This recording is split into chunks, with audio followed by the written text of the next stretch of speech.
So this is Why Is This Happening to Me Again with Michael Rice, and we're doing chapter 3.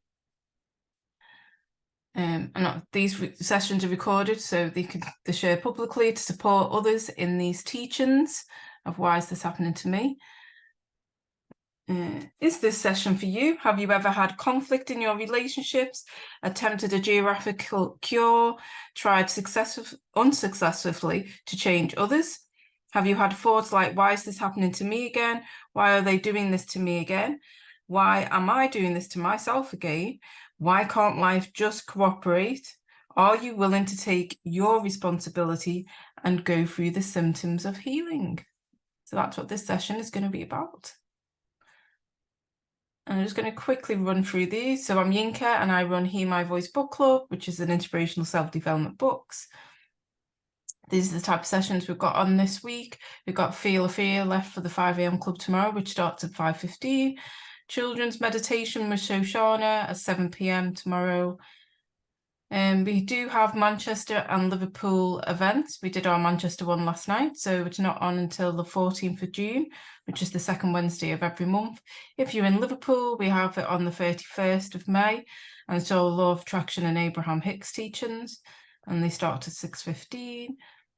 We also have this weekend a Connecting to the Now weekend event, which is Saturday, the 13th of May, 6:30 till 10:30, but we also have Law of Attraction 12 till 6, so you're welcome to join for the full day of Saturday. Sunday, 5 till 12, and there is only limited places. It is a paid event, which is limited places, so you would have to message me if you want to join that.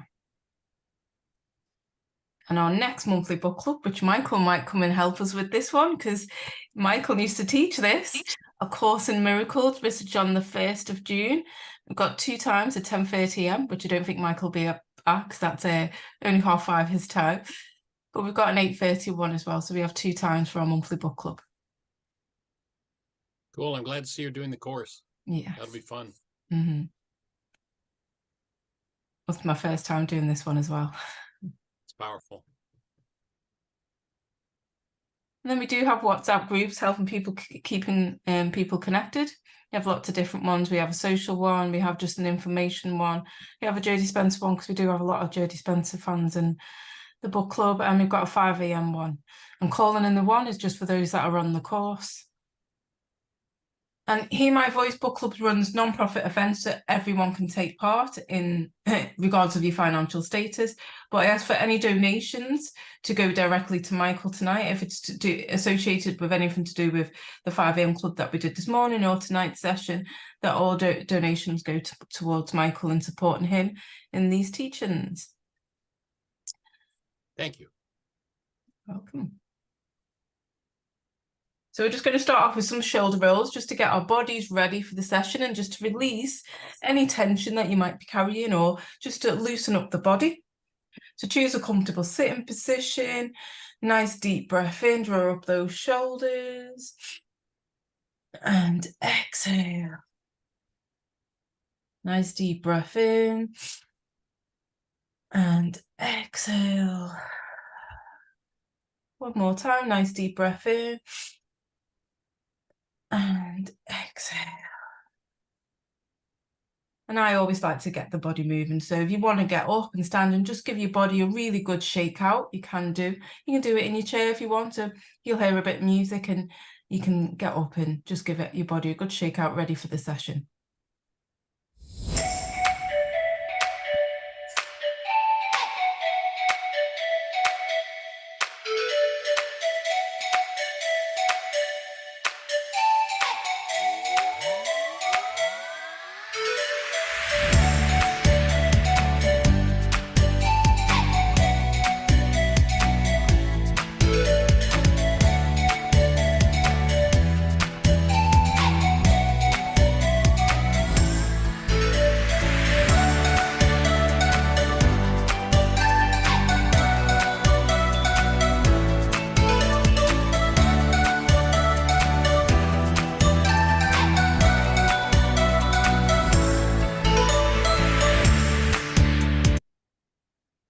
And when you're ready, you can take a seat. Great piece of music. Makes the body want to move. Yes. So I'll just do a quick introduction of Michael and his book, and how you can find all these. I'm going to put it in the chat, all the information, so you can find all the events, whether the book club's events or Michael events. Michael has a radio station 5 days a week, Monday to Friday, which I shall put in the chat. So you can, so if you enjoy the session and you want to, you know, expand on the teaching, or you have questions for Michael, you can also go onto his radio station and ask him any questions as well. Let me see to find the details. Share if you will. And if you're rewatching this on YouTube, it will also be added in the chat on YouTube as well. Unfortunately, the book's out of print, but you can go to Amazon or YouTube, or pardon me, Amazon or eBay, and there are usually used copies around. So unfortunately, I can't sell you any, but you can sure find it there. And if you want the PDF is just added to the chat now. They do have it on Amazon. That's how I discovered, well, I'm assuming that's how I discovered it, because I still don't know how I discovered this book, but it got posted to through my letterbox. And I decided to do it at the book club and wanted to see if Michael would come and join us, and he has ever since. So I'm really appreciating that. But before I shared it with the book club, I read this privately in my own time, and I got so much from the book. I really believe that it should be put out there more, that not type of knowledge out there. And especially doing the worksheets, I got a lot, because there is a worksheet that at the end of the book, but every Thursday at the 5 a.m. club, we do put it into practice as well. But I'm going to quickly share that about this chapter, because it's called Words Could Never Say. And this is a perfect example of what perception is all about, because when I first read the first line of this book, it totally changed how I looked at the whole chapter. So the first line, and it's something really simple, but because I have to create the PowerPoints, I have to really understand what I'm creating. So I'd read it. So it reads, imagine a two-dimensional creature. Just a simple sentence. And I read it as, imagine two-dimensional creatures. That simple letter of and I read this so many times because I knew we're getting something. So I created all the PowerPoints with two-dimensional creatures, and I kept thinking, I still don't understand what Michael's talking about. And I kept reading the chapters, and I kept going back, like thinking, if I keep reading it, I'll understand it. But she actually contacted me and said, having trouble coming up with the questions for this session. I just don't get it. And as soon as I went, because I went back loads of times to reread this first page, and then it was like, imagine a two-dimensional creature, and it was like, oh, I get it. So I've created a whole PowerPoint wrong. That's why I wasn't getting it. But then it was like the perfect example of what perception, just a word could change the way I read this. So I just wanted to share that from the first, from the chapter. And the chapter is about this idea that, you know, everybody wants the absolute truth, but absolute truth can't be spoken in words. And this chapter is about getting clear on that truth is something that has to be directly experienced. It cannot be experienced through the mind, and that we only have words for what we have in common experience. And, you know, with so much drama and trauma going on in the world, maybe we don't have the truth in common experience yet. So we don't have words to lead us directly there. It takes some work to do that. So that's where we're going to head with this chapter. I shall just share my screen.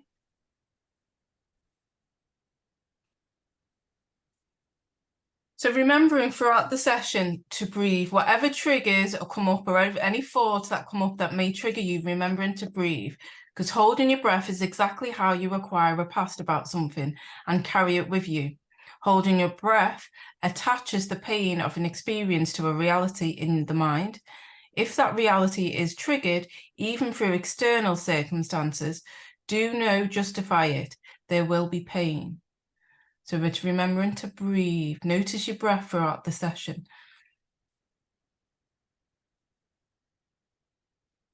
One of the things, Yinka, and I haven't shared this before because I hadn't experienced it before, but I was doing a still point breathing session on my own last week. And what I was shown in that session and why breathing is so important. If you go back to the Aramaic language, in the original Western scriptures, they don't talk about the Creator sending out his spirit as the Greek translations would tell us. It actually says the Creator sent out its breath. And when you look at the idea that we're told the Creator is love, the direct experience I got in this still point session that I was doing was that breath literally delivers love to the cell. And where the breath doesn't reach, love does not go, and the cell is not properly fueled. And you watch people when they're in trauma, and the first thing they do is hold their breath or radically alter their breathing pattern, hold it back, and they subventilate, which means literally they're cutting off the flow of life. If we define life properly, at least the best definition I've been able to come up with yet is that life is love flowing through a cell. And if breath isn't moving through the whole structure, literally the cells that aren't being touched are not having love delivered to them. The fact of the presence of love is not there fueling those cells. And that's why so many people live in trauma, because they're cut off from that. So the importance of the breath is just so huge.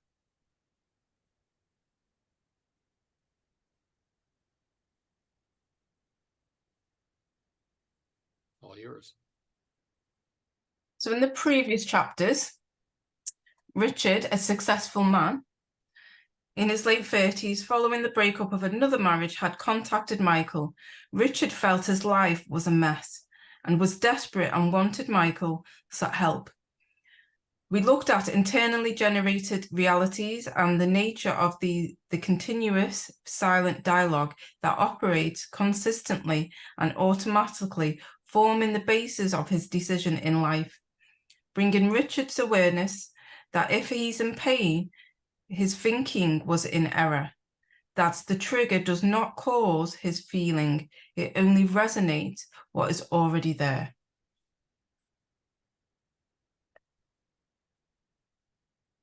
So what we want to blame everybody else for is what's going on in us. And of course, nobody else can cause something to happen or to move inside of you that isn't already there. Recognizing that if somebody does a behavior that causes something to move inside of you that's painful, rather than pretending that it's all their fault, to breathe and recognize this is moving in me because it's here, then I have the opportunity to start to change what's moving in me.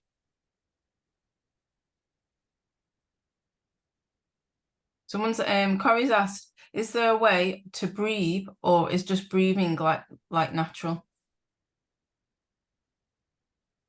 Well, there is a system of breathing that I've developed over the last 45 years or so that I call still point breathing.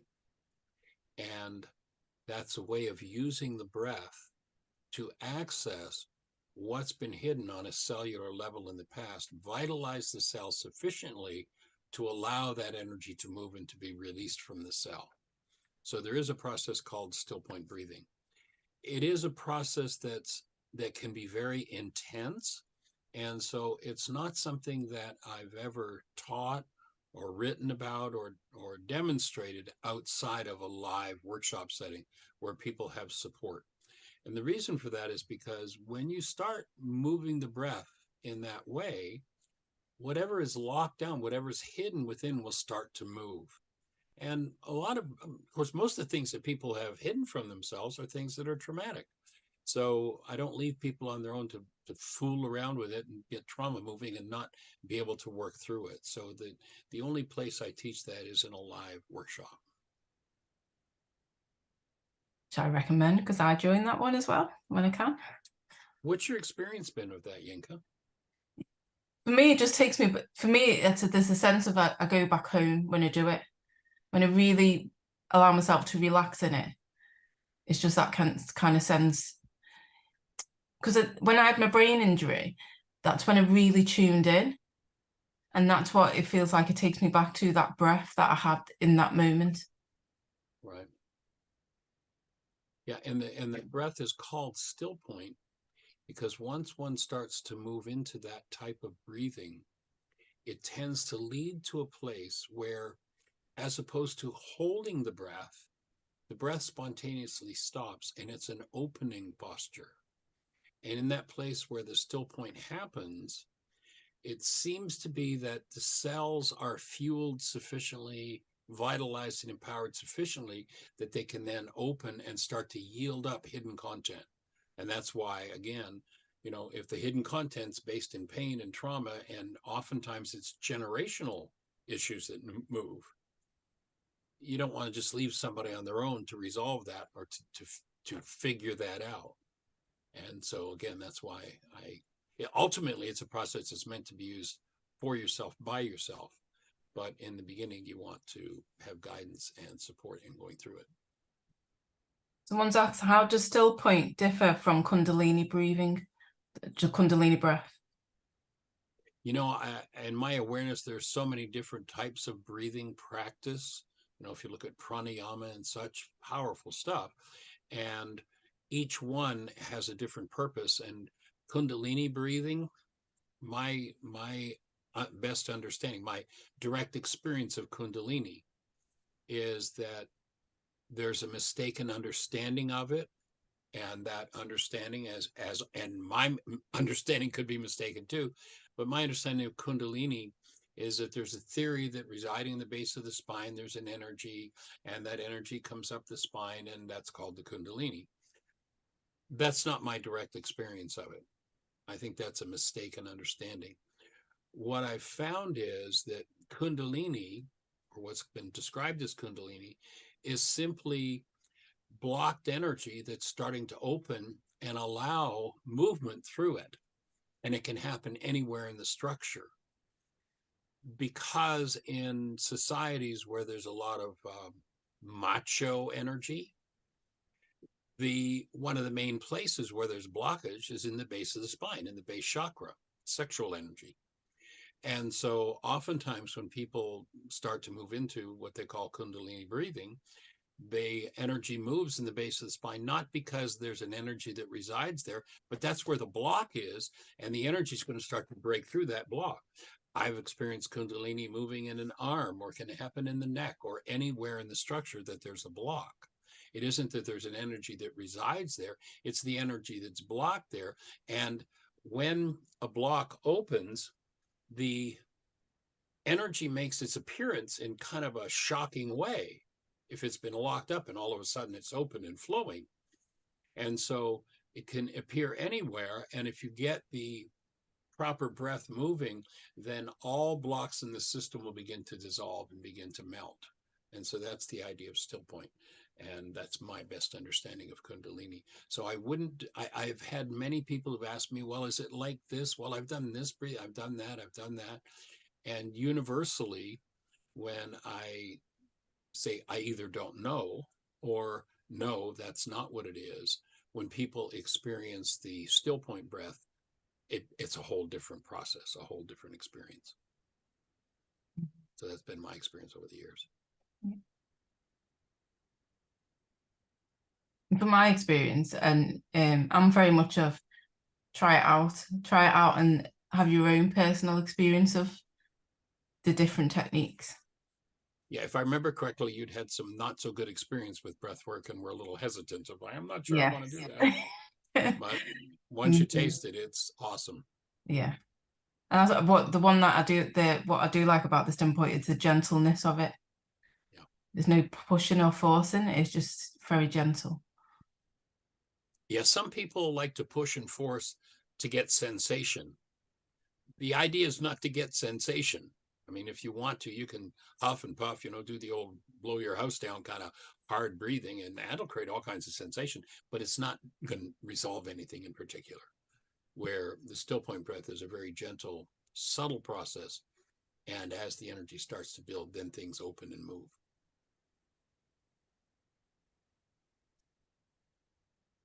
I'll click on the next slide. So just think of a belief, emotion, a situation or experience you would like to use today's tools, like to look at, to take a look at in your own life. Maybe one that you wonder why this is happening to me again. So you might want to just jot down just an experience that you would like to, or situation or a belief or emotion that you, or perception that you'd like to kind of play around with through this session as well and use the tool with. I always bring my own situations and experiences to any of the books that I read. So what would you like to work through today? Yeah. And, you know, it can be one of the foundation points of this work is that we need to resolve the thought disorders that we hold. Thoughts are a really key part in the process of the functioning of our physiology and of our lives. And so there can be a single thought that's a thought disorder, or there can be a whole complex of thoughts that become a belief. Thoughts reflect as emotions. We create situations because of the way we think. And so whatever it is that you're ready to work through, you might just make a note and let that be the focal point of where we're going to head for the rest of this session. And of course, as the reminder is in the bottom of the page, breathe. Breathe, yeah. So chapter 3 is words could never say. The realities present in a mind and the words used to represent those realities tend to be limited by the experiences of that mind. Yes. So this is the bit that changed the whole chapter for me. Imagine a two-dimensional creature, one that knows only length and width. There is no height in the world, in her world. Length and width are the only dimensions she sees. And so using this as a metaphor for human life, if we have a two-dimensional creature and we want that two-dimensional creature to understand our three-dimensional world, can you say enough words to give that creature a perception of our world? And today we talked about a little bit about this on the radio show. And there's a piece of research that came across maybe 4 or 5 years ago now that was done by the CIA here in America. And they were doing research on perception. And the objective was to have their intelligence agents be able to bring back the best perceptions possible. So that was the objective of their study. And it was about human intelligence. And you can go to our website and there's a link. You can actually download the whole CIA's book on the study of human intelligence, but there's a chapter on perception. And what we're offering in this work is that perception, and this is something we've taught for 5 decades now, perception is a construct of the mind. Perception is not a fact. Perception is a construct. That's why, 6 different people go to a courtroom and testify about an accident, and you wonder if any two were at the same accident because the descriptions are so different. How is that possible? There was only one event, one actual accident, actuality, but then there were 6 people standing around watching the accident happen, and each of their minds built for them a construct. And their constructs were so different, gee, they all testified about a different accident. How does that happen? So the CIA really brings this forward very succinctly. And here's what they say. Perception is a demonstrably active rather than passive process. It constructs rather than records reality. Perception is a process of inference in which people construct their own version of reality on the basis of information provided through the 5 senses. And of course, what those 5 senses stimulate in each of us. So here's the CIA saying, we each live in our own world of perception. When you recognize that, then it gets easier to give people the space to have different realities, different perceptions than we do. And to recognize that perception, well, it becomes our truth, may not be the truth, may not describe what actually occurred. And as we unfold this session, we'll see there are markers, there are ways to tell when your perception's off base. And of course, if what we're saying is correct, it would seem to be intelligent to assure yourself that you've got the highest, cleanest, clearest perception possible at every moment of your life, especially in the, the context of important situations, conflicts, what have you.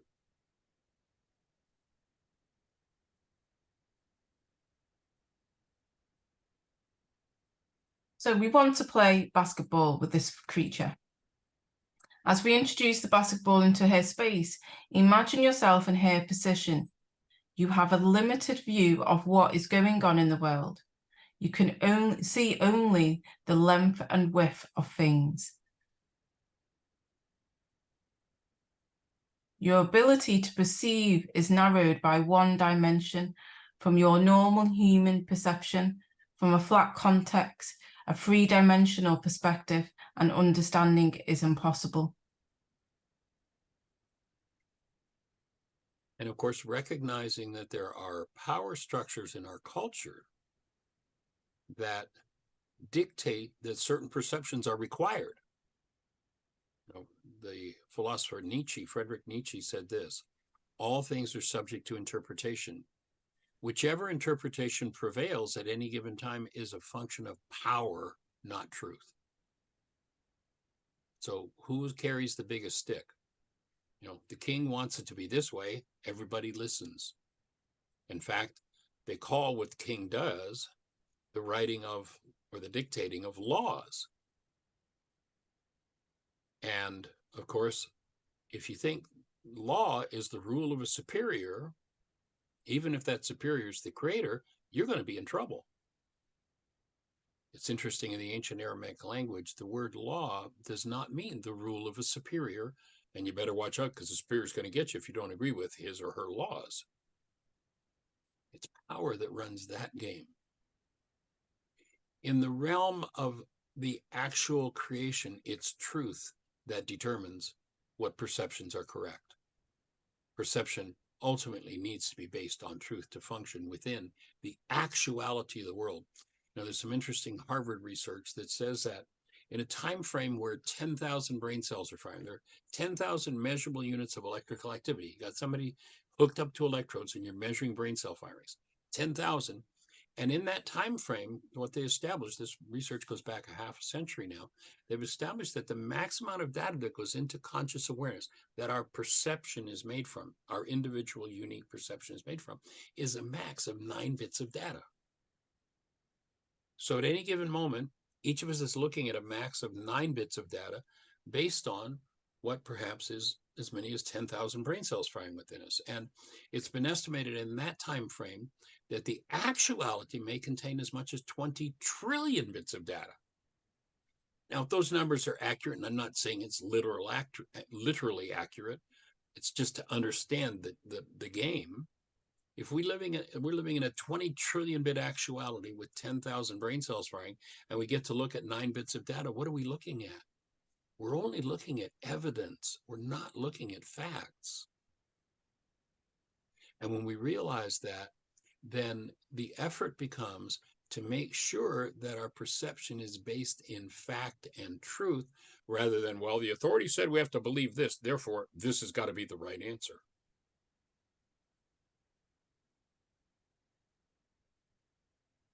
Truth becomes key.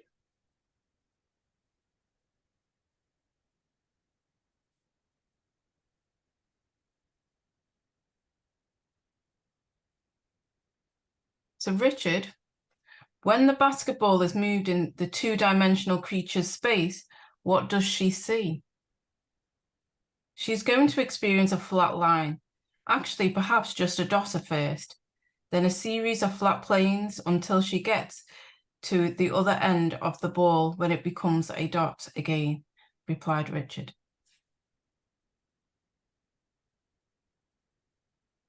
Notice, Richard, that our two-dimensional friend, while she experiences something that does not exist. When she sees a series of flat planes pass by, she sees something take place that never actually happened. A basketball is not a series of flat planes, though she experiences it as such. It is a spherical object. Spherical object. Spherical object. Yeah. So we've got this flat plane, and we drop the ball through that flat plane. She experiences it as a little tiny dot, a little bigger dot, a larger one, and back to a dot again. Now, is the series of flat planes that she experiences true, or does it exist in any way, shape, or form? No, but that's how her mind sees it. Whereas we have one whole object. I didn't happen to have a basketball here, but this roll of tape being round will do the job.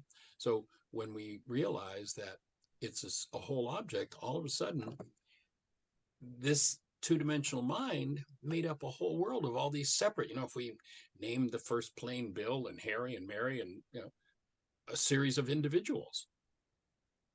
It's interesting if you listen to Albert Einstein, who probably, as a human being, lived in more truth than the average bear.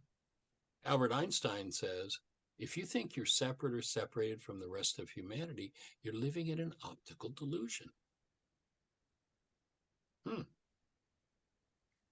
So if I experience you separate from me, am I short one dimension in perception like the two-dimensional creature, therefore having to make up something, having to pretend something exists that really doesn't, that we're separate beings? Again, if you think you're separate or separated from the rest of humanity, you're living in an optical delusion. Now, the existing powers in the world will tell you you're separate from me and I'm separate from you and blah, blah, blah. Is it really true? Or if we could change the rate of vibration in which our eye receives information, we actually experience the fact that we are all part of one experience, individuated, individual cells like individual cells in a body. But individuated doesn't mean separated. Another really powerful idea that Einstein offers us is, he says, the theory you hold about a thing determines what you observe about that thing. So if you hold the theory that you're separate from everybody else, well, yeah, that's how your mind is going to generate your perception. But if you knew the truth, would you experience it differently? And if you live in a community of people who all experience it pretty much a certain way, the way the king says you're supposed to, the way the authority says, as a function of power, how do you suppose the group is going to handle the person who steps up and says, I had a different experience. Let me tell you what I experienced. How do you suppose the group's going to respond? Oh, he's crazy. Yeah, that's the way it works oftentimes. And so in some cases, when people watch, if you start to really dig in and do this work and some of the changes that happen in your life, people are going to observe those changes.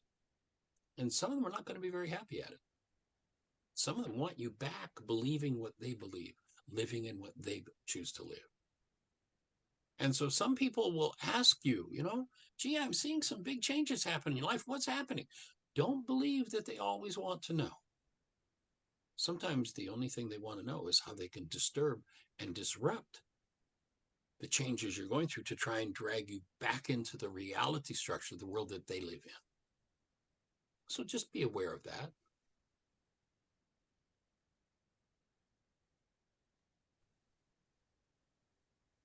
Nina. Go on, Nina. Welcome.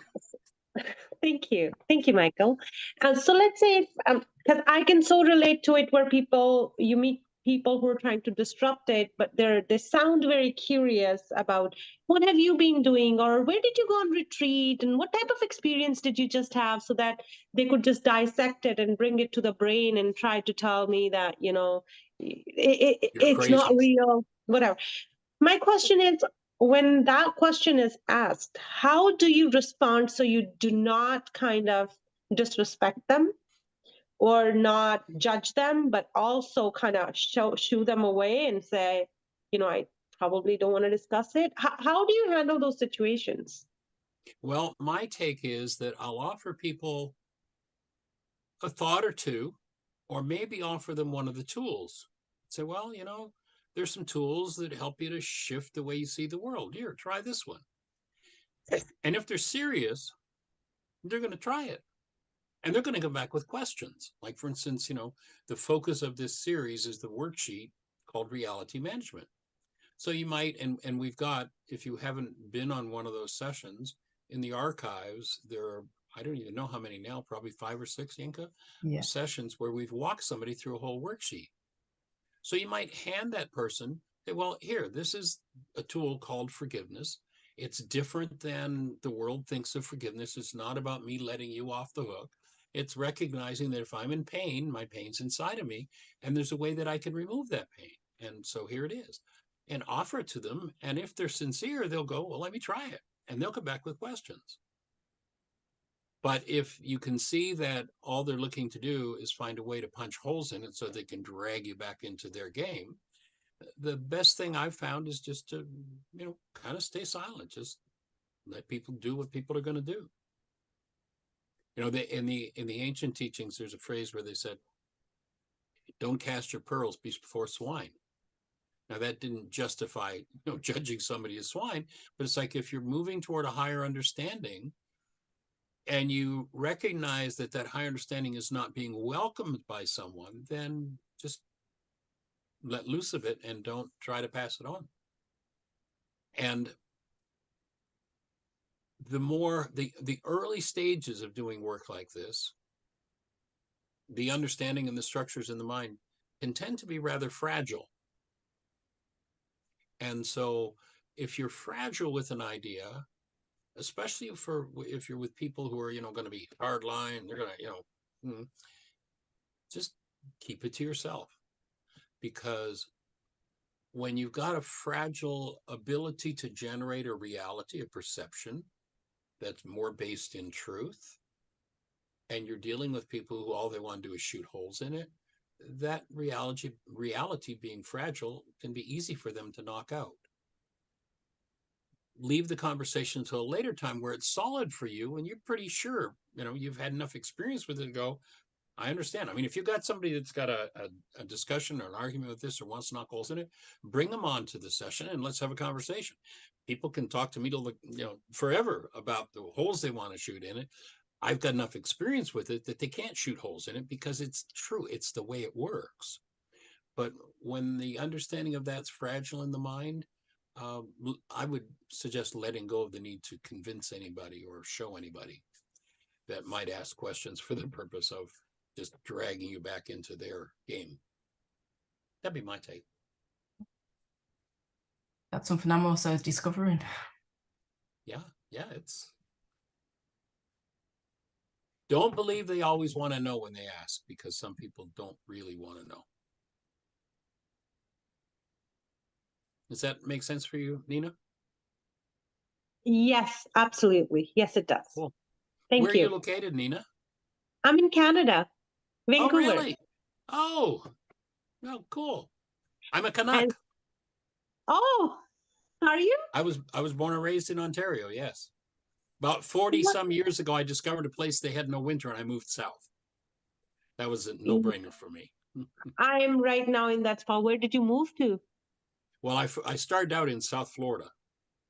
So I was in Fort Lauderdale, Florida for several years.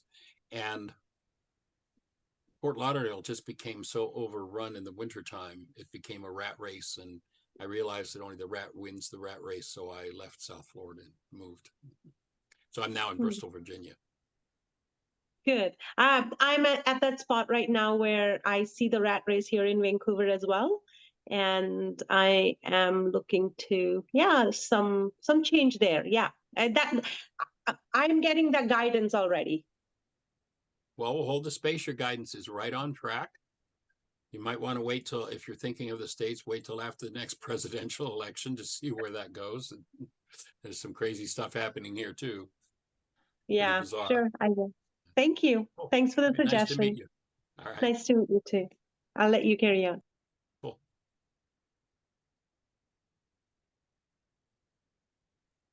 So now let's go one step further. The two-dimensional creature has invented in her experience of the basketball a thing called time. For you and me, the basketball is just there. There is no experience of time involved. Since her perception cannot compose the whole ball at once, she experiences one part of the ball first and another last. This is how time is invented. Suddenly, a thing that for you and me is a single experience requiring no time becomes time-bound. What for us happens in the same instant seems to be a number of different separate experiences for a creature with limited perception. And for me, this particular piece in the book represents the fact that we all tend to live in a world where many of our realities aren't true, and we share those realities, so they seem like they must be true because everybody believes it, but in fact they're fantasies. Now, there are useful fantasies. Like, a useful fantasy is that the sun comes up in the morning and it sets at night, but that's just a fantasy. Everybody knows that the sun doesn't come up in the morning. Everybody knows the earth rotates on its axis. And when we're faced away from the sun, we're in what we call nighttime darkness. And the sun doesn't come up, but rather the earth rotates until the sun lands on us. And, we have sunshine. But the sun didn't rise. It's just a fantasy. It's not a harmful fantasy, but we tend to hold many harmful fantasies. And those fantasies look like things like, you made me mad. Now, you'll notice if you've ever been mad, and you've been through your mad 87 different times with 42 different people, you're the only one that was there every time. Your mad's about you. It's not about anybody else. But so it's a destructive fantasy to pretend that somebody else is responsible for the output of your mind. And one of the objectives of this work is to get rid of the destructive fantasies. The two-dimensional creature sees a dot as she first experiences the edge of a basketball. Well, there's no dot, it's a basketball. But that dot, because of limited perception, is a fantasy that becomes her experience. It's not true, it's not based on truth, but it's her experience. Which leads to another point of recognizing that just because I've experienced something doesn't mean it's true. There may be a much deeper explanation and understanding of something than the fantastical one, especially the ones that make us or have us living in the world where we believe somebody else is the cause of what's moving in us. In this work, we call that single belief denial. Whenever I think or speak as though something outside of me is the cause of what's moving inside of me, I'm in denial. And the cost of that fantasy is that to believe that fantasy, I have to dissociate from the truth of what's moving in me. And that is always going to be destructive. So we want to overcome that one. This is just a kind of an introduction to that idea.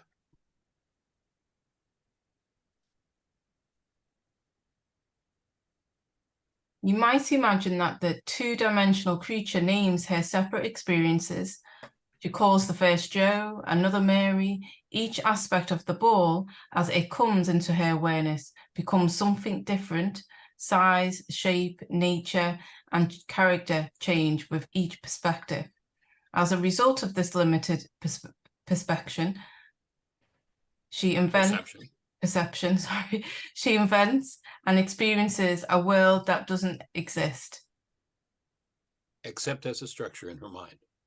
Mm-hmm. And when it comes to trauma, most people are experiencing things that never happened.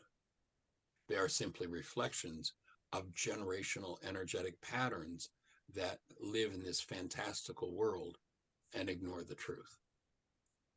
Truth is always safe, even though it may mean the pain of giving up some of the fantasies that you hold. Nina? This is kind of mind bending for me a little. So I would like to know a little bit more when you say it's it's not the truth, it's not the reality, but it's more of an intergenerational pattern. Right. Is there something you can help me understand and elaborate, please? I Any think so. example? Yeah, I think so. So perception is let me back up one step. A television signal comes into a TV, and all that comes into the TV is information. And if you looked inside the wires, you wouldn't find a picture. There's not one there. It's just information. The television is capable of taking the information and turning it into a picture. Okay? Our minds do that same thing. Digital to analog conversion. They take information and turn it into images. So I can take a thought, which is digital information, put it into my mind, and my mind will turn it into a picture. I'll see that as the truth. If my thought is in error, the picture that it generates is in error. But I see it, so I believe it must be true. What we're offering with this work is that there's a marker within us that tells us when the digital information we're engaging in is not true. And when you understand that, you recognize that the pictures your mind creates are also not true. And the marker is whenever hostility or fear is moving within the human system, that system is living in a world of pictures that isn't accurate and isn't true. It's a true reflection of the thinking, but the thinking's off base. And so it's a warning signal. Now, our human cultures have turned that warning signal around to, well, if I'm hurting and angry, whoever I'm looking at must be the cause. So now I have an errant thought. And my thought is the cause of my pain is Charlie over there. So now I look at Charlie and my mind generates a picture and I see a world where Charlie's the cause of my pain. If I'm in pain, my thoughts are off base, and so is the picture world that I'm looking at. And I want to bring correction to that. I want to correct Charlie. No, so that I want to correct the errant thinking that has me living in a falsely generated picture world, Correct. a fantasy that somebody else is the problem in my life. So ideally, that's what I need to practice. But in that moment, when I have that picture, I want to go out and talk to Charlie because I feel like Charlie needs to change because, okay, got Then it. I'll feel better Thank you. because This was he's the cause of my phenomenal. pain. But how is this intergenerational? Okay, so now when you realize that this energy system that we call a body-mind unit is a device that registers every energy, every frequency that comes to it. So when an energy comes into our structure, it is registered holographically in every cell in the structure, including the sperm and the egg.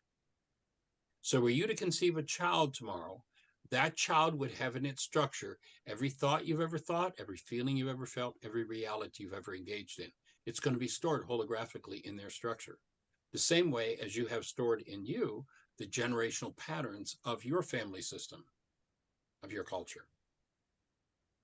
And so the mind can take that energy and make pictures out of it that are just reflections of something that maybe happened 3 or 4 generations ago. In the ancient Aramaic language, the word sin, as opposed to our culture's connotations of sin, terrible, evil, ugly, awful, whatever those connotations are, the word sin is actually just an archery term. It comes from the archery ranges. If you went on the archery range and took your bow and arrow and fired at the target and you missed the bullseye, the scorekeeper would yell, "Sin, you're off the mark." That's all the word means. So if I engage in an energy that's off the mark, that doesn't belong in my human system, that doesn't uplift me but drags me down, and I blame somebody else for it, then I'm going to lock that energy into my tissue structure. And if I don't ever resolve that errant energy, the next generation is going to get to live it out. And the next generation, and the next generation, and the next generation, until somebody wakes up and resolves it. So that's what led them in the ancient teachings to say, the sins of the fathers will be passed, yea, unto 3 and 4 generations. And that particular passage is finished with the words, of those who hate me. So what are they saying there? It's not some kind of theological threat. I can remember being a kid and hearing stuff like that and going, oh, God's going to punish me for the sins of my fathers. No, that's totally an error. All they're saying is, if an untoward energy, an energy that's off the mark, is brought into my structure, and I'm the offspring, I look at my son, grandson, great-grandson, great-great, and nobody's resolved that errant thinking, then their minds are going to build pictures based on that errant thinking until there is correction. So they're going to be passed from generation to generation, not as some kind of punishment. It's just a fact of here's how the energy system works. If I have a computer and I get all kinds of viruses and messy stuff in it, and I pass it on to you and say, here, I have this wonderful, beautiful computer. You can have it. You're going to have some challenges. You're going to have to deal with my sins in that computer. And if you don't rectify them, that computer is never going to work properly. Does that make sense? It's yes, a lot of sense. Yes, I get goosebumps as I hear this. So it's resonating with me. Thank you. Good. And the next level of it is to recognize that here's another passage that comes out of the Western scriptures that's, again, sounds like some kind of threat. It's like the wages of sin is death. Now, again, I can remember being told that and thinking, oh, God's going to punish me for those what they did, and I'm going to die to be punished. Where in fact, what they were just saying, well, here's how physiology works. If something gets passed on to you that is of a disintegrative nature, and let's say it's stored cancer thought in your liver, then you're going to have some sort of liver dysfunction. And if you never resolve that energy, then ultimately the thing that may kill you 10, 20, 30, 40, 50, 60 years from now may be your liver. And it'll be a result of that generational pattern that's never been resolved. We call those inherited diseases. There are no inherited diseases, but there are inherited energies that are off the mark that can reflect as literal physical diseases, what we call physical diseases. And so the idea of forgiveness is to develop the skill and the ability to go inside your structure, own, instead of having to blame somebody, own and decode what's there and throw that sucker out. Are we going to do all that happens, during the disease disappears. Sessions? Say it again. Are we going to be doing all that during these sessions? That's where we're heading. Yeah. Okay. Yeah. That's the whole idea. And, we have over 4,000 hours of archives of our radio show. You can go to our website and download. We have the world's only forgiveness app. You can download that free from your app store on your phone. If you just go to search on your phone for Heartland Aramaic Forgiveness. Sorry, Heartland? Heartland, Heartland, Aramaic, Aramaic Forgiveness. You can download the forgiveness app free. You can go to our website and whyagain.org. And up in the upper left-hand corner, there's a link that says Start Here. You can take that and you can spend hours and hours and hours and go through the whole understanding of and the application of the forgiveness process. Archives on our radio show, if you go to the homepage, there's a microphone, and you can click that microphone and you can go back and you'll find over 4,000 hours of conversations just like this one, with questions and answers just like we're doing here. And then Yinka has a whole, we've been doing this for about a year, every second and fourth Thursday of the month. And so a lot of this has already been covered and is available there as well on Yinka's yeah, I'll get in touch with Yinka as well later, and I'll follow up with this. Thank you. Yeah, delighted. I told you this session was for you, Nina. I'm so grateful. Thank you. I hear you. You know, I look at this, and I've been developing this work over the last a little better than 50 years. And we have a granddaughter who's now 4.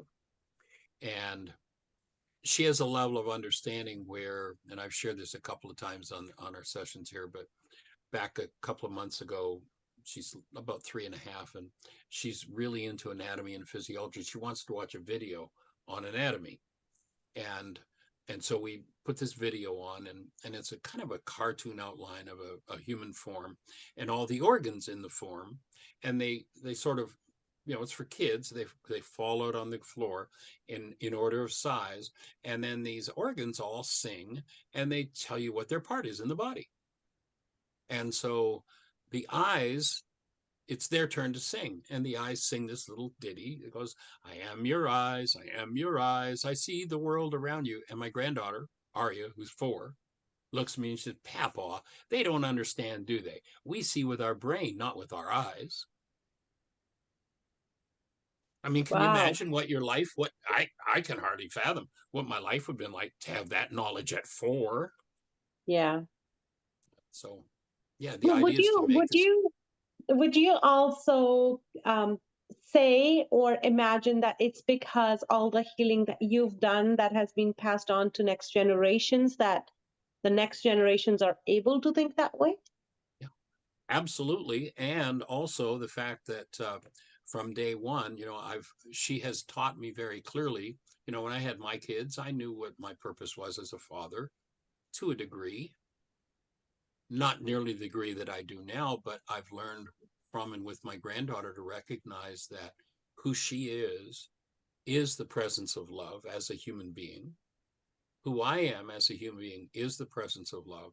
And my job as her grandfather is to be that space for her no matter what happens, whatever she does. And if she does something, if her body does something that brings up something that's less than love in me, I need to heal so that I can continue to be that space for her that sees only that in her, and assists her in building her body to be a vehicle for the expression of who she is as love, rather than the generational errors of hostility and fear and rage and guilt and grief and pain. Like, we're not designed for that. And so she's been a powerful opportunity for me to learn that and to really hold and be that space for her. Imagine if every parent tomorrow morning in the world woke up and knew that their job was to see only the love that their children are, and to allow that love to bring forward the truth about each parent, that we are each love. How different would the game be? Like, well, there's so much to learn about this. Thank you for sharing. It's a fun journey. I'm glad you're here. It is. Okay, Miss Yinka. Okay.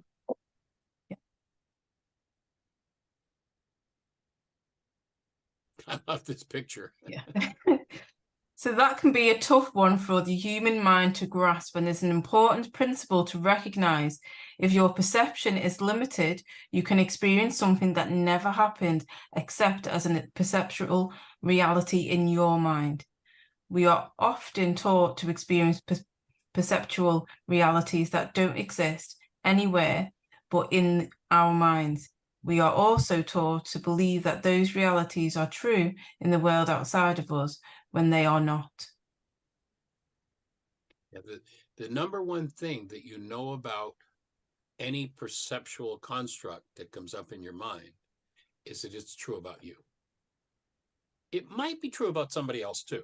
You know, if I'm in denial and I believe that it's Bill's fault over there, my reality might be true. He may have actually done that.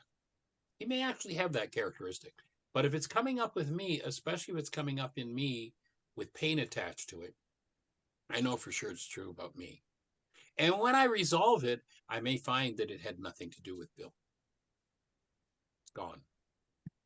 Forgiveness is about removing those things, those fantasies that we all were born and bred with, and have generations and generations and generations who've lived it, about removing those things from our minds, bringing correction. So if it comes up in pain within me, then that's a sign to let me know that it's something within. And if it comes up and there is no pain, then I know that that's an issue that I have had and I've worked through.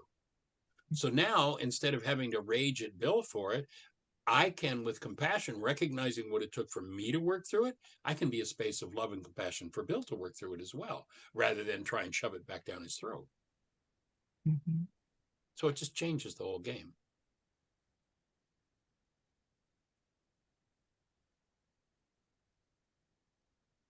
There's a question for you. Is it possible that having a limited perception about an event, we could experience things that didn't happen? So we could reinforce, actually, I'll share two things. We could reinforce the story that Yinka started out with when she started to read and had an experience of, oh, there are two perceptual creatures here.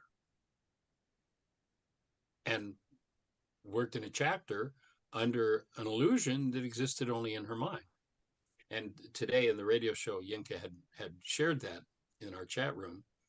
And what it triggered for me is a remembrance back probably, I don't know, 25 or so years ago. I had a conflict going on with someone. And this is, in all the years I've been doing this work, this is the only time it's been like this crisp and dramatic for me. But I was having a conflict with someone, and I knew and I could explain all about how it was all their fault. But instead of going into that interaction, I stopped, I took a breath, I went inside and did some of the forgiveness work.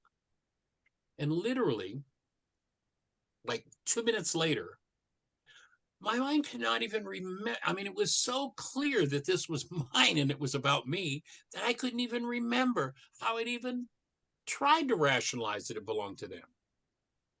That's how dramatic your perception can shift with this tool of forgiveness. Now, as I say, I've only had one event in all the years I've been doing this that was that dramatic. I've had many I could share that were subtler or lesser meaning, but this one time was just like so dramatic. A shift from it's totally yours to, God, I can't even remember how I fantasized that it was yours. And that's what you'll experience. Go ahead, Nina.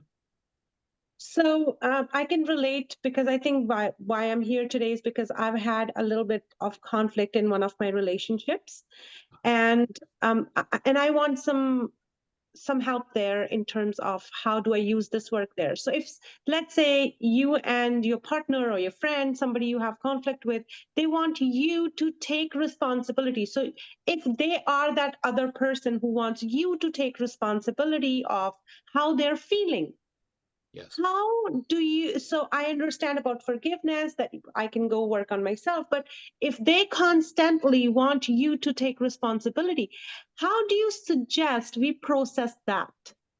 well, I'd ask myself a question. Am I upset about that? Yeah. Then I have work to do. Got nothing to do with them. If I'm in pain, my thinking's off base.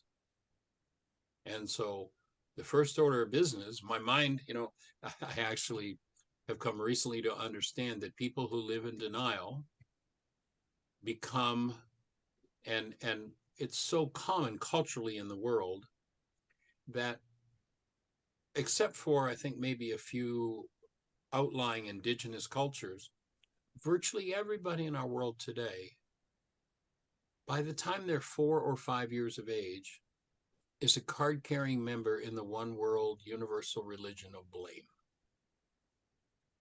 It's somebody else's fault. And what I want to do is I want to lay down that card and become a card-carrying member in the religion of, I'm responsible for what's moving inside of me, and I need to clean it up.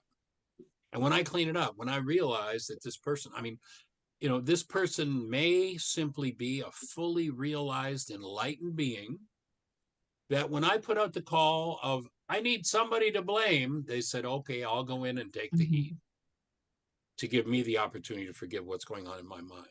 If I'm in pain, my thinking's in error. Strictly speaking, nothing else is my business or important until I clean up my own mind. So that would be my input. And when you do that piece of work and clean it up, you may find that you're living in a world of something that never actually happened, but was just a construct of your mind that was a result of your own denial. I know that's a big bite to take a bite of, but yeah, it feels like, hey, so everything's on me, but then no. do I want to put myself through those situations again and again? How does that work? But notice that's another construct of your mind. So your mind interprets what I just said of is everything's on me. You'll notice if you go back and re-listen to this, when we're finished, you won't hear me say that in any way, shape, or form. What I said is, if I'm in pain, I have a piece of work to do. And when I do that piece of work, I may find that Bill had nothing to do with it. Now, I may find that it's true about Bill too, but now that I've worked through it, I can be a space of compassion and love rather than disturbance that can support Bill's healing. So you'll notice I never said anything about it being all on you. Correct. But that's another construct of the mind. And, those kind of constructs just have to go. Got it. And thank you. And thank you for your willingness. Thank you. Cool.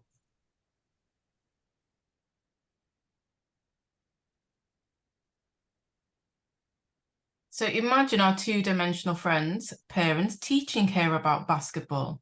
She has to read the history book. She has studied the basketball experience of all two-dimensional creatures. What does all this past speak of but events that never happened? A written chronicle of an experience that doesn't exist does not make it true. Basketball simply do not exist as a series of events separated by time. They only appear to exist that way because of a limited perception. Whenever one of the dimensions is missing in a perceptual system, the output of the system is always distorted. And we get to experience things that never happen. Mm-hmm. Except as, remember that dot and the little bigger line and the bigger line and the bigger line for the two-dimensional creature? Never happened. Wasn't true. Didn't exist anywhere in the world, but she experienced it. So the invitation here would be to, if you find yourself in some sort of pain or trauma, just ask yourself the question, is it possible that this actually never happened? It'll open a big space.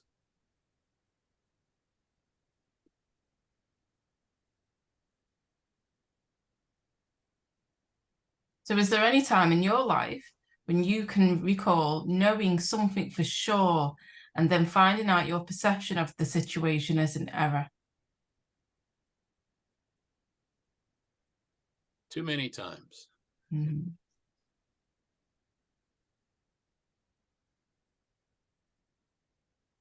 My mind always goes back to like being a child, and you're constantly told of the Tooth Fairy, Father Christmas, and it's like you completely believed it, and it was said in good intention, but it was so untrue.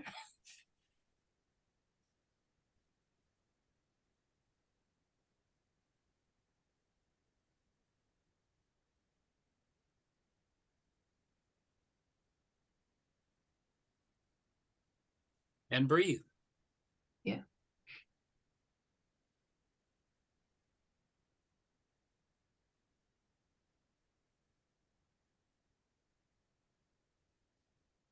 So let's go for the next piece of the puzzle.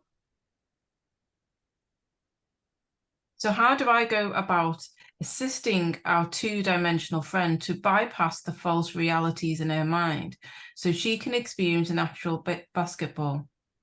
Do you think that if you and I, Richard, talk with her and explain what a basketball is really about, we will be able to get her to come and play basketball with us? Is our explanation going to make any sense when we tell her that her experience never happened? Do you think she might be offended? Richard grinned. I can hear her now. Who do you think you are? I have experienced the flat plains, I know. I've used those. And Nina, I want to acknowledge you for how willingly you were able to shift out of something you really knew was true. That's a big plus that's going to make doing this work a whole lot easier. So Thank you. good work. Yeah. Thank you. Most people fight it and argue it, and just like Richard said, yeah, who do you think you are? I've experienced it. And that's what a lot of people will do. In fact, people can get pretty vicious in doing it. So nice Thank work. you.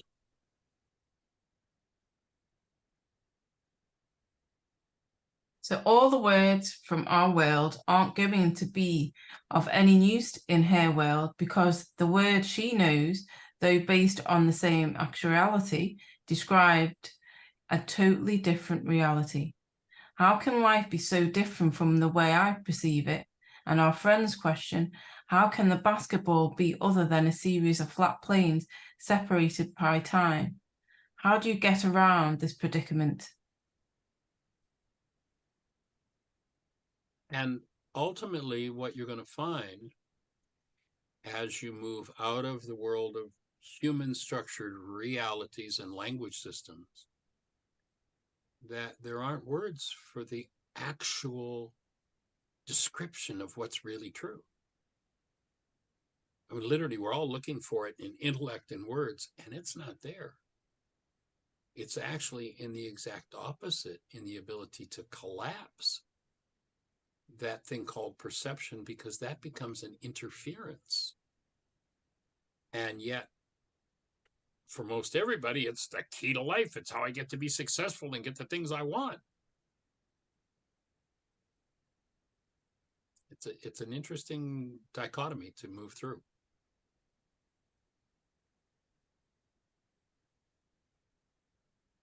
Let's go for the next one, Yinka. So the best way I know to persuade the two-dimensional creature to question everything she has been taught and experienced about basketball. If she can recognize that nothing she has experienced ever happened the way she experienced it, she has a chance of opening to a new perspective. If you can get her to remove every reality ever accepted by her mind and open to a fresh view of the basketball, she might make the leap, explains Michael. That's what it takes. You go back 2,000 years ago, and this man Yeshua that said, tell us, I have a question for you. What happened? He says, there's so many things I want to say to you, but you can't hear them. You don't have the brain cells for them to hear them perceptually, and you don't have the practice of moving perception out of the way to go into the direct experience of truth yet. Ultimately, you've got to develop the ability to step into the direct experience of truth. And it happens with your whole structure. It doesn't happen in the head.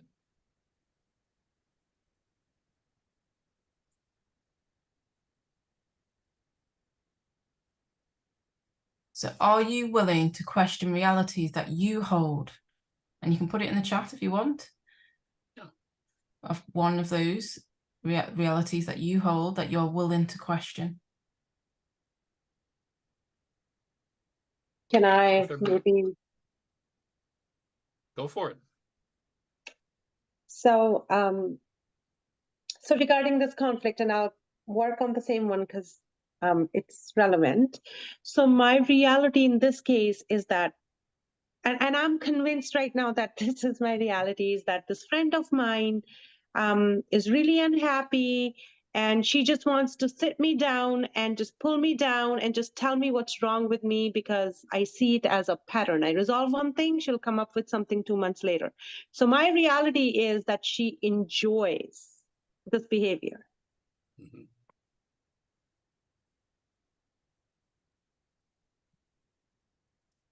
So what I hear are words that relate to control from her. Yes. Has anybody ever talked to you about how you like to be in control? No. No? Okay. It's just a thought. Okay. I'll work on it. Thank you. Okay. Cool. So I'll share one of the realities, or two realities that I'm working on. And for most people, these two realities are kind of shocking. It's a piece of work that I started doing in my own personal process probably a year or so ago. I've spent a little better than 50 years developing this body of work. And of course, it's been a personal process, personal progress in doing so. And in the last couple of years, I've personally, in terms of my own process, done more and deeper work than I've done in the previous 50 years of it. And it's about a year ago now that I started to understand that perception is just a construct of the mind, and that it's an interference with experiencing actuality. So I have been asking to have perception taken away. And of course, perception is a reflection of memory. And so I've been asking to have memory taken away as well. And now what I've been finding in that, so these are a couple of realities that I've have spent a significant amount of time questioning, and then come to the conclusion where I'm willing to live without them. And most people freak out at that. It's like, well, how could you live without perception? How could you live without memory? Well, I happen to believe that there's a creator that's got a mind that's a whole lot better than any mind I've ever had, any construct I've ever made up. So I'm going to trust that one instead of mine. So I put that out as, possibilities. What are you willing to give up? What realities might be false? And would you be willing to live without? And breathe. Notice what that question does to your breath. With your answer, I can really see why I've come to this book. And I can. Well, you had the near life experience. You had the collapse of carbon-based memory. So you had the experience, and now you're building the pathway to live there while that's back in function again. That would be my expression of it. That would be my take. I didn't have the blessing of that near life experience you had, which people call a near-death experience. I'm not sure if I should share this, but there was a time I went to an event, and I think the guy was actually a Michael as well. I think he was Michael George. And I asked him a question about love. And to this day, I don't know what he answered, but whatever he answered made me realize that I had to drop everything I'd ever believed to connect back with that, to let go of everything I'd ever believed or my perception of life. And then when you've everything that the two-dimensional creature believed about a basketball is a lie. This never happened. It's not true. If the two-dimensional creature ever wants to come alive in the world of basketballs as a metaphor, everything has to go. That's it exactly. You're right. And that can be a pretty scary proposition. It can bring up a lot of fear for people. Not that the proposition is scary, but people with fear, it's like, whoa, don't tell me I'm going to do that. But ultimately, that's kind of where it goes. Because that's the day that I made a decision that I was going to work on dropping everything I'd ever believed. Nice. Nice. That just resonates, that what you've just said. Yeah, a near-life experience will do that for you. Yeah. There's actually a very good movie out there about a fellow who goes through a near-life experience, and the world calls it a near-death experience, where clinical death occurs. So carbon-based memory shuts down, perception shuts down, memory shuts down, and then you're just left with being. You're left with the experience of life directly. And the movie's called Saved by the Light. True story about a guy named Daniel Brinkley. Powerful watch, because he comes back from that and he's questioning. It's like, how am I going to live? And his new understanding and constructs are not solid enough for him to really take a hold of. So he spends a lot of time in doubt.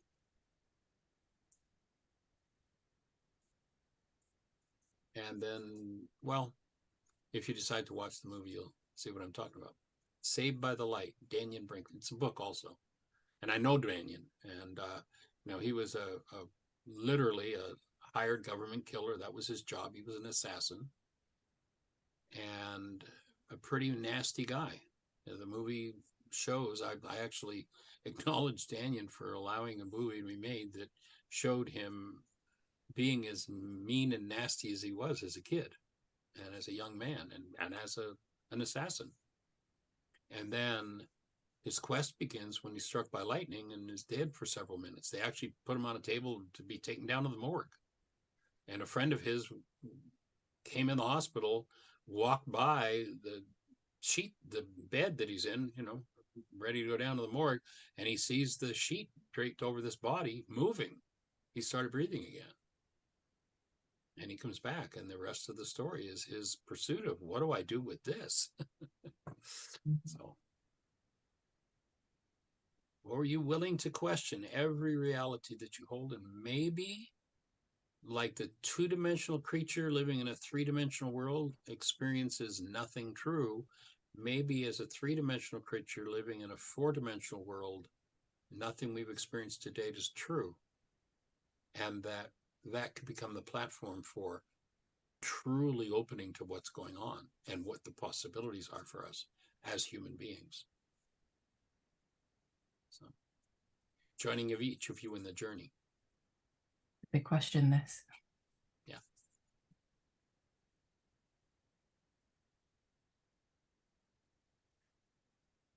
So let's imagine our two-dimensional friend makes the shift and experiences playing basketball. Is there any way she could explain to her friends what a basketball really is? Can you imagine her excitement? She has broken the chain of history and she now comprehends the true meaning of a basketball. She approaches her friends and says, with a display of enthusiasm, I finally know the truth about basketballs. They are, wait a minute. There aren't any words in her vocabulary that accurately describe a basketball. So the truth is, we are spiritual beings having a human experience that's just like the two-dimensional creature. And if we're going to step into who we really are, we have to be willing to let go of it all. And then the fireworks begin.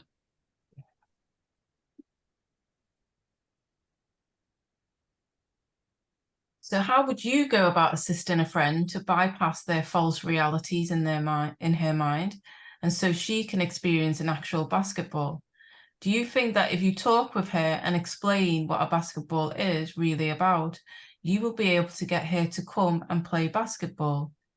Is your explanation going to make any sense? When you tell her that her experience never happened, do you think she might understand you? Or maybe want to bite your head off. Yeah, I've experienced this quite a few times. Yeah, I understand.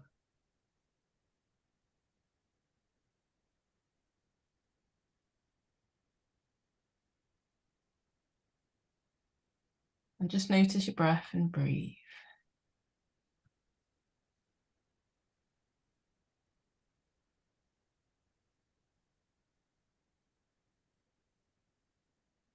Have you developed a way to experience life other than through words and images in your mind?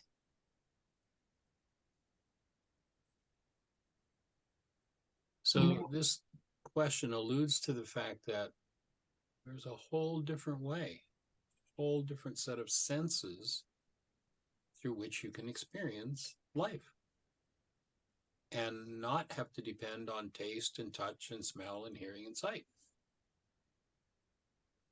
If you've never imagined that, you might want to start to look at that as a possibility. And then see what happens.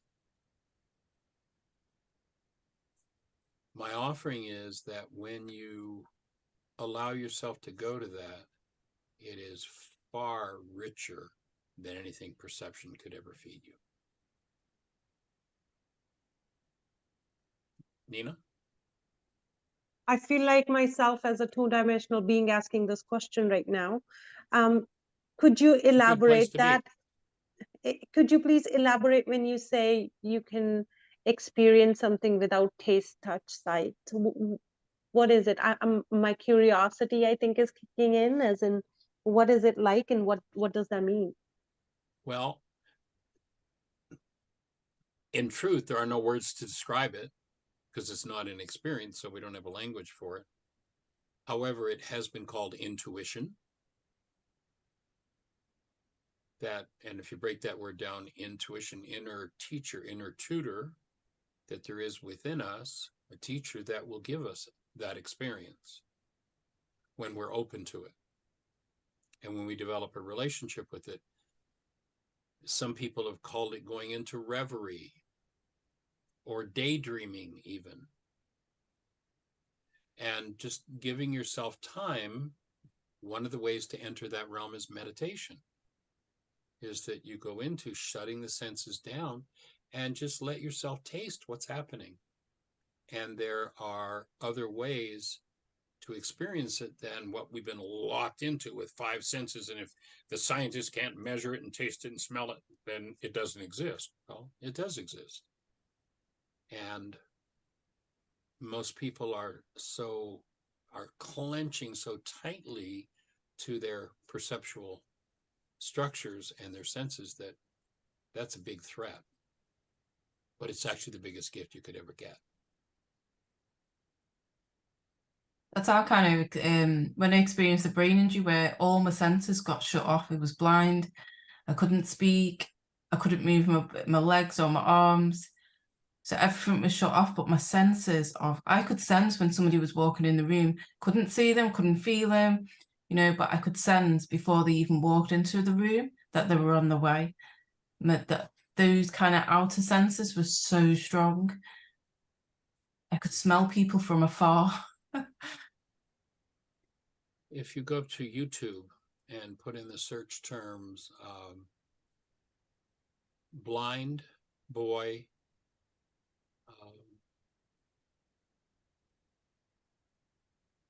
cancer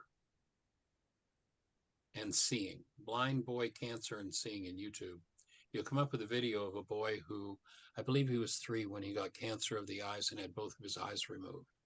And his mother was determined that he was not going to be blind. He had no eyes, but she determined he wasn't going to be blind. So she taught him to make a clicking sound with his tongue. And his mind would generate images based on the feedback he got from the clicking sounds he made with his tongue. He could ride his bike through the city. He could play basketball and score points. They show him walking down the street. Here he's a young man, I don't know, maybe 13 or 14. He's walking down the street and he points and he goes, oh, there's a garbage can over there. Oh, he can see things by clicking his tongue. There are other ways to perceive than through what we've been given. Most people don't ever go to those other ways because they're so stuck in these senses, but there's a richer way of experiencing the world. That doesn't mean you have to give all that up. It's just that you know that that's not the end all and the be all, that there is more. Who was it that said there's more Horatio under heaven and earth than your philosophies have dreamed? Yeah, a different way of experiencing it. We actually do on occasion a 9-day residential intensive called Intuitive Development. And we spend 9 days totally focused on developing these higher faculties. Go ahead, Nina. When and where is that 9-day course? We don't have anything scheduled at this point. Actually, our teaching center is in the Ozarks in southern Missouri. It's a place called Heartland. And we haven't opened it since COVID happened. So I don't know when we'll be doing residential intensives again. I'm not sure what that looks like at this point. But if you go to our website and go down to the bottom of the home page, there's a place you can sign up to get on our mailing list. And about once a month or so, we send out a newsletter. And that will keep you posted when Heartland's going to happen or Heartland scheduling, and keep you up with everything that we're doing. I've got a feeling when you do open it back up, it's going to be a full house. So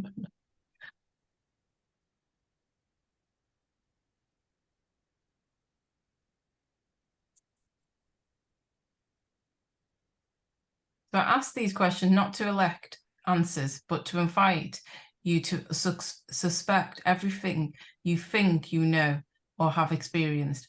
Until we accept responsibility and grasp the truth about life, we make up all sorts of realities that are not true. And that's pretty much the state of the world.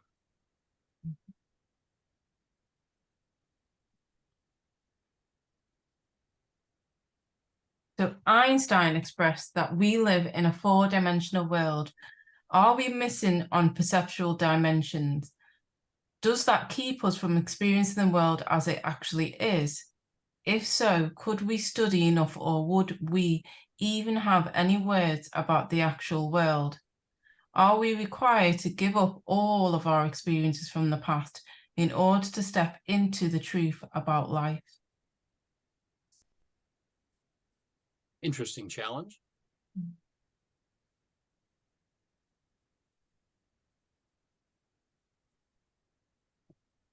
One of the things that I see the intellect serving us with is that when your searching intellect has its questions answered, then it can be quiet. And kind of one of the tongue-in-cheek lines that I oftentimes you'll hear me say on the radio show is, in order to heal, you got to be out of your mind. In order to function wholly, fully, you got to be out of your mind. The mind is not the end all and the be all.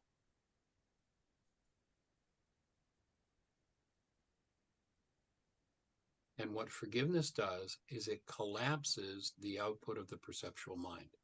And in the instant after that collapse is when you get a taste. You get a taste of something.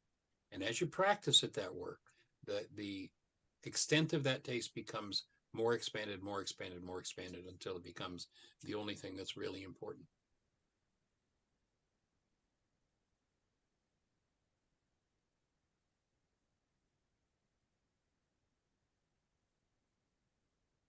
So a key thought: now that the truth has been told, there is room for love. There's a very powerful, that line comes from a play called Mass Appeal. And back about 30 years ago, I was in Boca Raton, Florida at a playhouse there and saw that play. And for me, hearing this line be delivered in the context of play was so powerful. The play was only in town for one more night. I went straight to the box office and bought a ticket for the following night. And the main actor in the play was Brian Dennehy, if you know who he is. In any event, it's a story. It actually ended up becoming a movie, but they took this line out of it. They changed this line. I think it was too powerful. But the basic story is there's this young man who's kind of been through, he's done everything in the world. He's been in the bottom. He's been the dregs of humanity. And he finally decides he wants to become a priest. So he gets into seminary. And, you know, he's the kind of guy that he's going for it. He's going to ask questions, and it doesn't matter who it disturbs. It doesn't matter who doesn't like the questions. He's going to ask the questions. And so he becomes quite a disturbance in the church and the local, you know, diocese and such. And the Monsignor who runs the whole diocese hears complaint after complaint after complaint about this kid. And he's talking to the old priest who works at the monastery. And he said, I'm going to get rid of this kid. He's just too much trouble. And the old man has been watching the kid, this old priest. And, you know, he's well taken care of. He expresses how, you know, they know what size sweaters he wears, you know, and they know what kind of wine he drinks, and they take care of him. And he has this fear about being sent off to the wheat fields of Kansas in his retirement if he ever steps out of line. But he hears the Monsignor talking about getting rid of this kid, and he's kind of come to admire the kid and how his search is going. And so he speaks up in fear. The Monsignor's like, well, but I've been watching it. He's actually going to do okay. And the old Monsignor's like, then you take care of him, keep him out of my hair. And the old priest, okay, so I'll do that. So he's teaching this kid. And finally, one day he decides to allow the kid to get up and do a sermon. So the kid gets up and, you know, he's actually told him some of the things to watch out for. You know, if you're getting too close to upsetting people, the collection goes down. So be very careful. You know, he tells me, you know, if you're talking about a topic and people start blowing their noses and coughing and shuffling, and you know you're getting too close to the truth, just go into one of your stock sermons and stop whatever it is you're doing. So the kid's up there doing his sermon, and he's getting right in people's faces, and all the signals are going on. They're coughing, they're blowing their nose and all, but he just goes for it. And several of those people go to the old Monsignor and complain. So the old Monsignor said, "You're it. You're out of here." And the old priest is like really come to admire this kid, and he's like, "No, you can't do it." He says, "You watch me. I'm doing it." So the old priest decides, although he has this fear about being sent off to the wheat fields of Kansas, the old priest decides that he's going to expose what's going on and really show how good a priest this kid's going to make, and we should keep him. So he gets up on Sunday morning and he starts on, the kid's name's marked all, and how good a kid he is and how great he's going to be as a priest. And all of a sudden, all these earmarks start to show up, the shuffling, the coughing, the blowing of noses, and he flips into one of his stock sermons, and that's it. He's not going to say another word. And so the kid does get kicked out. And the next Sunday, he gets up to do a sermon, and the kid's at the back of the church with his bags. He's getting ready to leave. He's been kicked out. And once again, you see the pressure building on the old priest as he delivers his sermon. And finally, he just can't take it anymore. The kid turns to walk out, and he finally just blasts it open and says, "Come on, you people, wake up. Get on this kid's team. He's going to be," and, he just lets it all out. And then he delivers this line. He says, "Now that the truth has been told, there's room for real love." And when we're functioning out of the lies of the culture, when we're functioning to be what people want us to be instead of who we really are, when we're living in a world that really isn't the truth, but we call it truth, then our human lives are washed out. Our human lives, a human being is love. And if that's not showing up, it's because truth isn't allowed. So when you tell yourself the truth, sometimes it can be tough, but that's where love shows up.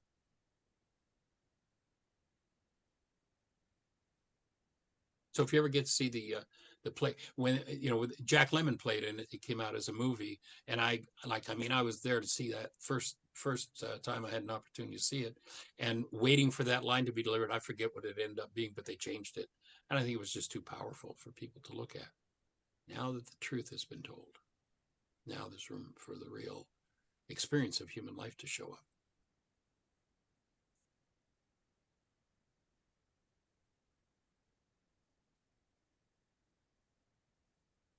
So all our activity should be centered in truth. Truth should be the very breath of our life. When once this stage is reached, all other rules of correct living will come without effort, and harmony to them will be instinctive. But without truth, it is impossible to observe any principles or rules of life.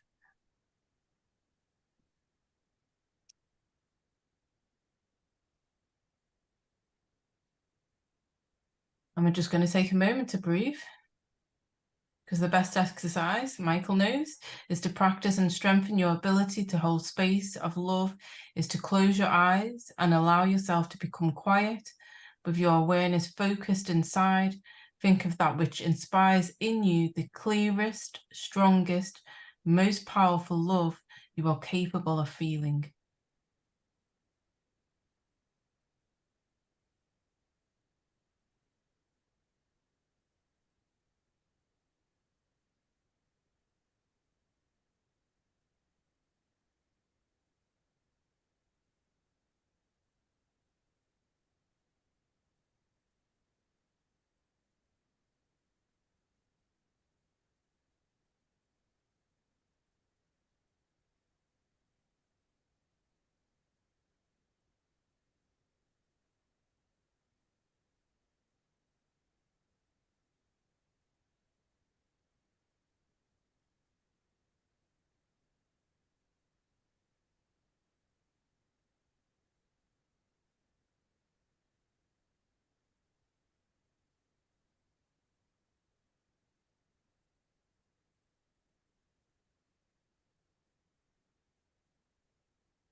So we're going to finish on this question for you to go away, think off until our next session.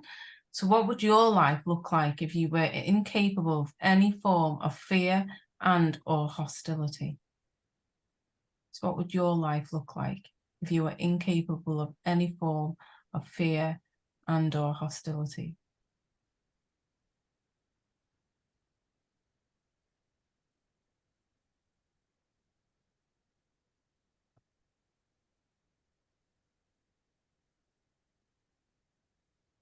And our next chapter will be chapter 4, Feeling Guidance System.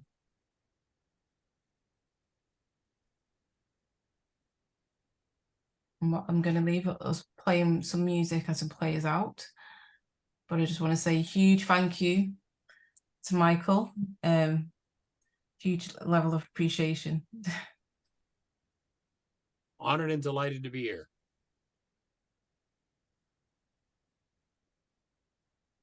Thank each of you for sharing with us.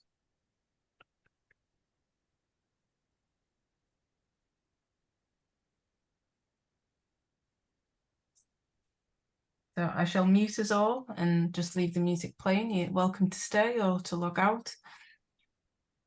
I'll just sit quietly and listen to the music. Releasing the past.